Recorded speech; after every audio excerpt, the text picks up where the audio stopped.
दूसरा विचार नरेंद्र मोदी जी को लेकर, अस्वीकृति में उठा हाथ नरेंद्र मोदी, वरदान या अभिशाप। मैं सीधा मुद्दे पे आता हूं। यहाँ पे जो दूसरी बड़ी बात है वो एक नारा आया था 2015-16 के आसपास, बेटी पढ़ाओ बेटी बचाओ। दोस्तों, शब्दों को समझो। शब्द बहुत बड़ा मायने रखते हैं, लेकिन बहुत सारी पब्लिक ऐसी है जो उसकी गहराई को नहीं समझती है। महात्मा गांधी जी ने एक बार ये गलती की थी जब ये कहा गया था कि हिंदू मुस्लिम एकता के बगैर ये देश नहीं चलेगा। जब आप दो खंडों को ये बोलते हो ना, हिंदू मुस्लिम एकता, तो आपने ये पहले स्पष्ट कर दिया कि ये दोनों अलग अलग हैं, और ये स्पष्ट कर दिया कि ये दोनों जब तक नहीं चाहेंगे, जब तक ये एकता हो नहीं सकती, राष्ट्र चल नहीं सकता। यानी कि दोनों को आपने इंपॉर्टेंस दे दी। यहाँ पे मुस्लिम वर्ग ये सोचता है कि जब तक मैं नहीं चाहूंगा जब तक एकता नहीं होगी, और हिंदू ये सोचता है कि जब तक मैं नहीं चाहूंगा ये एकता नहीं होगी। ये गलतियां जो हुई शब्दों के दौरान, जो इतिहास में हुई, जिसकी गलती ये देश आज भी भुगत रहा है, वही गलतियां महापुरुष हमेशा करते आए हैं, और वही गलती यहाँ पे मोदी जी ने फिर कर दी। बेटी पढ़ाओ बेटी बचाओ। बेटों को कौन बचाएगा? क्या बेटों को बचाने की जरूरत नहीं है? आप नेशनल डाटा उठा के देखिए, 75% जेंट्स ने सुसाइड की है। आपने लिंग भेद किया है समाज के अंदर इस तरह की बातें करके। मैं मानता हूं कि ये पुरुष प्रधान समाज हम लोगों ने बना दिया, लेकिन इसका मतलब ये नहीं था कि इसको आप इस प्रकार से रिप्रेजेंट करेंगे, इस प्रकार से आप चीजों को लेकर के आएंगे। ये जो बेटी पढ़ाओ बेटी बचाओ का जो नारा है, इसका सीधा सीधा मीनिंग ये था कि आपने दो वर्गों को अलग किया है। इस समाज में जितनी पढ़ने की जरूरत बेटियों को है, उतनी ही पढ़ने की जरूरत यहाँ पे बेटों को है। और ये सजा, ये गलती, इस गलती की सजा ये देश जरूर भुगत रहा है।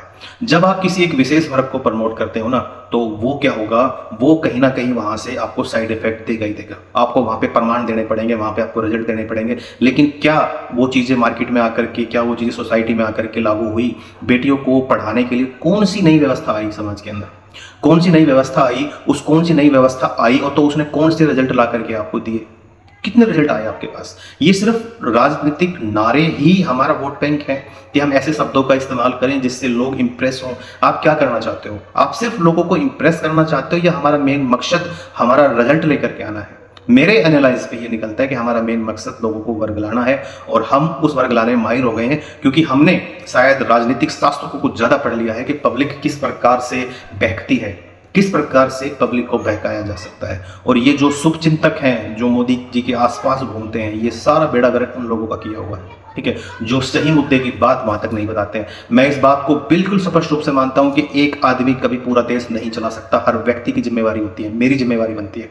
अगर देश के अंदर कोई चीज गलत है, कोई चीज गलत हो रही है, तो वहां पे मैं हर बात के लिए अपने सीएम को, अपने एसटीएम को, अपने चीफ मिनिस्टर को, अपने पीएम को दोष नहीं दूंगा। हर व्यक्ति का कर्तव्य है इस राष्ट्र को आगे बढ़ाने के लिए, मेरा भी कर्तव्य है। और हर व्यक्ति आकर के अगर विचार रखेगा, अपनी बात करेगा, तो बात आगे बढ़ेगी। अगर कोई टेररिस्ट अटैक हो गया, अगर कोई प्लेन हाईजेक हो गया, कोई ट्रेन हादसा हो गया, बस स्टैंड की टंकी के अंदर अगर कोई पानी नहीं है, अगर आपके घर से बाहर निकलते वक्त मोड़ पे कोई नाला टूट गया, तो इन सारी चीजों के लिए आपको सरकार को दोष देने की जरूरत नहीं है।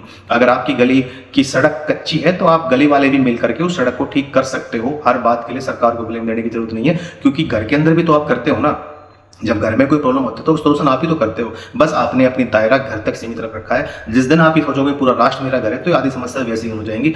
इसलिए हर बात के लिए हम पीएम को दोषी नहीं दे सकते, कुछ चीजें आपको भी करनी होती हैं। ये जब चीजें लाई गई कि भाई बेटी पढ़ाओ और बेटी बचाओ, इन सब चीजों ने दोस्तों समाज को दो भागों में बांटा है। इससे बेटों की सुरक्षा का क्या होगा? आपने उठा करके देखा है कितने बच्चे स्कूल से ड्रॉप आउट हो गए हैं, कितने बच्चों के पास नौकरी नहीं है। ये चीजें गलत हैं। यहाँ पर आपको ये कहना था सभी पढ़ें और सभी बढ़ें, सभी पढ़ें और सभी बढ़ें से आपने एक राष्ट्र को जोड़ दिया कि सभी पढ़े और सभी बढ़े। लेकिन हमने इंप्रेस करने के लिए, कुछ अलग से वोट बैंक बनाने के लिए हमने इन चीजों का इस्तेमाल किया। इसके साइड इफेक्ट पता है क्या हुए दोस्तों? लोगों ने सोचना बंद कर दिया, महिला वर्ग ने सोचना बंद कर दिया। अभी लास्ट इलेक्शन के अंदर जो हुआ, मैं आपको अपना एक्सपीरियंस बताता हूँ, जो मैंने लाइव देखा है, और वो कहीं ना कहीं इन चीज़ों को आपस में डॉट करता है। वो मुद्दा क्या है? मुद्दा ये है कि जब इलेक्शन का रिजल्ट आने वाला था 2024 का, तो उस इलेक्शन के अंदर मैं ऐसी महिलाओं को जानता हूँ जो हमारी टीम में पहले काम करती थी, उनके नंबर हमारे पास थे, उनके स्टेटस व्हाट्सएप पे दिखते हैं। और जैसे ही बीजेपी जीती, उन सब ने स्टेटस पे लगाया जय श्री राम जय श्री राम जय श्री राम, और ये लगाया कि बीजेपी जीत गई। उन महिलाओं का मोदी से कोई लेना देना नहीं है, उन महिलाओं का बीजेपी से कोई लेना देना नहीं है, उन महिलाओं का श्री राम से कोई लेना देना नहीं है। बस वे उस मिथ के शिकार हैं जो मोदी के दिए हुए भाषण थे, उन मिथ के वे लोग शिकार हैं। यहाँ पे मोदी जी जितनी प्रभावशाली व्यक्ति हैं, जितना उनके अंदर जादू है, जो उनके अंदर वाक शक्ति है, उसका वो दुरुपयोग कर गए। उनका वो दुरुपयोग कर गए। मैंने अपने लास्ट वीडियो में कहा था कि मैं उनको महापुरुष के रूप में देखता हूँ। ऐसा व्यक्ति आपको दोबारा नहीं मिलेगा, लेकिन इस व्यक्ति का गलत इस्तेमाल हो रहा है। इस व्यक्ति का गलत इस्तेमाल इसलिए हो रहा है क्योंकि इसके आसपास के लोग बोलते नहीं हैं, इसके आसपास के लोग कुछ कहने को तैयार नहीं है, इसके आसपास के लोग सही और गलत के बीच में कोई बताने को कुछ तैयार नहीं है।